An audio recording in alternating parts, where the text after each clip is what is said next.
مستقبل کی پیش گوئی والی ایپس کا استعمال کرنا. آج کل ایسی ایپس آئی ہوئی ہیں جن کو کلک کریں تو مستقبل کی پیش گوئی کرتی ہیں, مگر یہ ساری پیش گوئی سافٹ ویئر میں پہلے سے فیڈ ہوتی ہے. اور ان ایپس کو کلک کرنا اور اسے شیئر کرنا ٹھیک ہے یا نہیں؟ حیدر زمان: بالکل حرام ہے, ناجائز ہے. غیب کا علم اللہ کے سوا کسی کو بھی نہیں ہے, نجومیوں کو نہیں ہے, تو ایپلیکیشن کو کہاں سے ہوگا؟ عورت کے پاس سونے کے علاوہ کچھ نہ ہو تو زکوٰۃ کا حکم. اگر عورت کے پاس 4 سے 4.5 تولے سونا ہو اور اپنی ذاتی نقد رقم کچھ بھی نہیں سوائے بچوں کے خرچ کے, تو اس صورت میں اس عورت پر زکوٰۃ فرض ہوگی یا نہیں؟ بختاج دبئی سے: بچوں کے لیے جو رقم آپ نے اپنے پاس رکھی ہوئی ہے تو وہ رقم بھی تو آپ ہی کی ملکیت میں ہے نا, تو اس لیے پھر 52.5 تولے چاندی کا حساب ہوگا. 7.5 تولے سونے کا حساب ہوتا ہے جب آپ کے پاس 1 روپیہ بھی نہ ہو اس کے علاوہ, اور نہ چاندی ہو نہ تجارتی مال ہو, اور ایسا ہوتا نہیں ہے عام طور پر, کچھ نہ کچھ تو ہو ہی جاتا ہے, تو اس لیے 52.5 تولے چاندی کا حساب ہوگا. لیکن بہرحال اگر کچھ بھی نہیں ہے تو پھر 7.5 تولے سونا. رمضان میں قرآن مجید ترجمہ سے پڑھیں یا بغیر ترجمہ کے؟ محمد عرفان انڈیا سے: رمضان میں قرآن کریم ترجمہ کے ساتھ پڑھنا افضل ہے بغیر ترجمہ کے؟ جبکہ ترجمہ کے ساتھ تلاوت کم ہو پاتی ہے. دونوں طرح سے پڑھیں, ترجمہ تفسیر بھی پڑھیں اور ویسے مستقل طور پر تلاوت بھی کریں, دونوں کا الگ الگ ثواب ہے. روزہ افطار کا صحیح طریقہ: افطار کے لیے سائرن کی آواز سننا کافی ہے یا اذان کا انتظار کرنا چاہیے؟ محمد ارشاد اقبال کشمیر سے: نہ اذان کا انتظار کریں نہ سائرن کا. آپ اپلیکیشن ڈاؤن لوڈ کریں اور اس میں دیکھیں غروب آفتاب کا ٹائم کیا ہے. مثلا اگر 7 بجے ٹائم ہے تو 7:03 پہ افطار کر لیں, احتیاطاً 3 منٹ تاخیر کریں یا کم سے کم 2 منٹ تو کریں. اس کی وجہ میں پہلے ڈیٹیل میں بیان کر چکا ہوں, کیونکہ بعض جگہ اذانیں جلدی ہو رہی ہیں اور بعض جگہ سائرن جلدی بج جاتا ہے, تو اس لیے آج کل یا تو مؤذن پر پورا اعتماد ہو, اس کو پتہ ہو کہ چیک کر لیں کہ یہ صحیح ٹائم پہ اذان دیتے ہیں کہ نہیں دیتے, تو ورنہ اصل مدار ہے سورج غروب ہونے کے بعد. روزے میں گیم کھیلنا کیسا ہے؟ روزہ رکھ کر گیم کھیلنا یا لوڈو کھیلنا کیسا ہے؟ عبدالرزاق نوشہرہ فیروز سے: روزہ رکھے بغیر بھی گیم کھیلنا بلا وجہ کوئی ایسا جس میں صحت بھی نہ ہو تو ٹائم ویسٹنگ ہے, جو اچھا کام نہیں ہے. نبی نے فرمایا من حسن اسلام المرء ترکہ ما لا یعنی, اسلام کی اچھائی میں سے یہ کہ بیکار چیزوں کو چھوڑ دیا جائے, تو اس لیے اچھا کام نہیں ہے, ٹائم ویسٹنگ ہے. روزہ رکھنے میں تو اور زیادہ ہے کہ اس میں تلاوت ذکر کریں, لیکن بہرحال جائز ہے, گناہ نہیں ہے.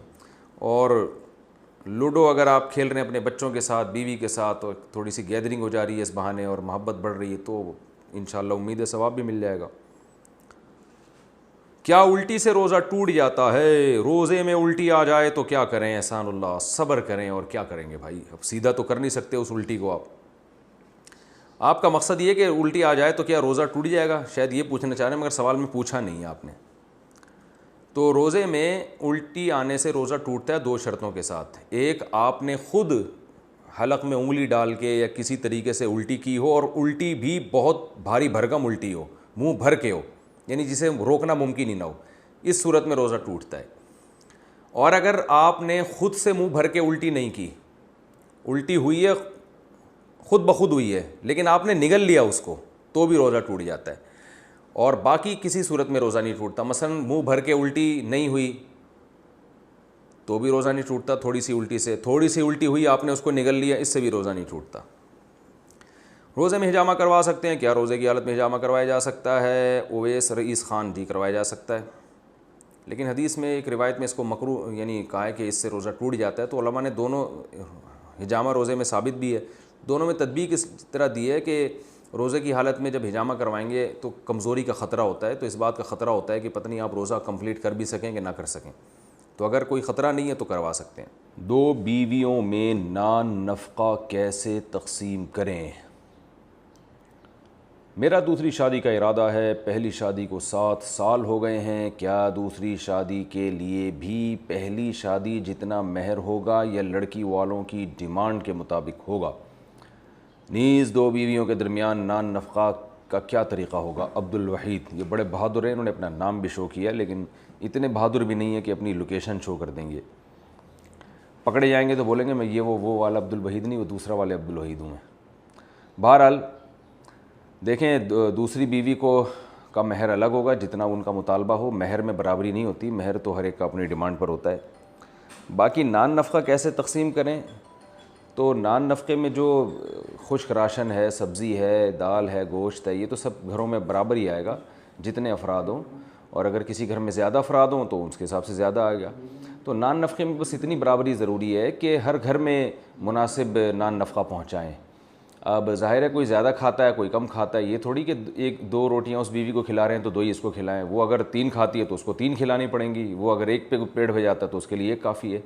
تو نان نفقے میں برابری کا مطلب یہ ہوتا ہے کہ جس اسٹینڈرڈ کا نان نفقہ اس کو دے رہے ہیں اسی اسٹینڈرڈ کا اس کو بھی دیں، بس اتنا کافی ہے۔ کوانٹٹی کے لحاظ سے اس میں کمی بیشی ہر ایک کی ضرورت کے لحاظ سے ہو سکتی ہے، تو بس آپ نے یہ کرنا ہے بھائی کہ جس کوالٹی اور اسٹینڈرڈ کا اس کو دے رہے ہیں تو اسی کوالٹی اور اسٹینڈرڈ کا اس کو بھی دیں، یہ نان نفقہ کافی ہے۔ اس طرح سے نان نفقہ تقسیم ہوگا۔ یہاں اگر پھل لے آتے ہیں تو وہاں بھی فروٹ لے کر آئیں، ٹھیک ہے نا۔ کبھی یہاں آپ پیزا منگوا لیتے ہیں تو پھر اس بیگم کے لیے بھی پیزا یا اس کے اسی مالیت کی کوئی چیز جو اس کو پسند ہو، تو اس طرح سے ایکویلٹی آپ نے کرنی ہے۔ کیا تراویح پڑھا کر تحائف لے سکتے ہیں؟ اگر ہم کسی کے گھر پر تراویح پڑھا رہے ہیں تو وہاں سے پیسے اور تحائف لینا جائز ہے جبکہ پہلے سے طے نہ ہو۔ تنزیل اختر، دیکھیں یہ جو قاریوں کی اجرت طے کی جاتی ہے یہ بالکل ناجائز ہے۔ جتنے بھی بڑے بڑے دارالافتاء ہیں، مدارس ہیں، ان سب کا یہی فتویٰ ہے کہ تراویح کی اجرت جائز نہیں ہے۔ جیسے تراویح کی اجرت طے کی جاتی ہے نا، البتہ اگر طے نہ کی ہو اور کوئی اپنی خوشی سے کوئی گفٹ دینا چاہے قاری کو تو یہ بالکل ٹھیک ہے، لیکن یہ کیسے پتہ چلے گا کہ قاری اس کو اجرت سمجھتا ہے یہ گفٹ؟ قاریوں کو پتہ ہوتا ہے کہ اس مسجد سے اتنے پیسے ملیں گے ہمیں گفٹ کی مد میں، تو وہ گفٹ نہیں ہوتا، وہ اجرت ہی ہوتی ہے۔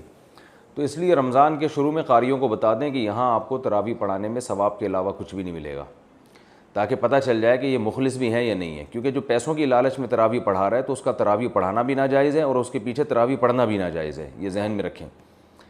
تو آپ کو اندازہ ہو گیا کہ یہ لالچی قاری نہیں ہے، یہ اللہ کے لیے پڑھا رہے ہیں، تو پھر گفٹ تو کوئی بھی کسی کو کسی بھی ٹائم دے سکتا ہے، تو پھر گفٹ دے سکتے ہیں، لیکن ان کو ذرا آزمائیں کہ یہ فری میں پڑھا رہے ہیں یا یعنی صرف ثواب کے لیے پڑھا رہے ہیں یا تنخواہ کے لیے، تنخواہ سے میری مراد اجرت کے لیے پڑھا رہے ہیں۔ کیا زکوٰۃ کے لیے ہر پیسے پر سال گزرنا ضروری ہے؟ زکوٰۃ 1 سال پورا ہونے پر فرض ہوتی ہے۔ اگر 1 سال پہلے رقم 4 لاکھ تھی اور سال کے بعد 7 لاکھ ہے تو زکوٰۃ 7 لاکھ پر 4 لاکھ پر ہوگی یا 7 لاکھ پر؟ متین عباسی، اسلام آباد۔ زکوٰۃ کی جو اسلامی تاریخ ہے نا، اس اسلامی تاریخ میں آپ دیکھیں گے جو بھی جس تاریخ کو آپ زکوٰۃ نکالتے ہیں اس دن دیکھیں گے کتنے پیسے ہیں۔ اگر اس دن 7 لاکھ ہیں تو 7 لاکھ پر دیں، اس دن 4 لاکھ ہیں تو 4 لاکھ پر دیں۔ پورے سال نہیں دیکھا جاتا کہ کتنا پیسہ آ رہا ہے کتنا جا رہا ہے، یہ حساب رکھنا تو ناممکن ہے۔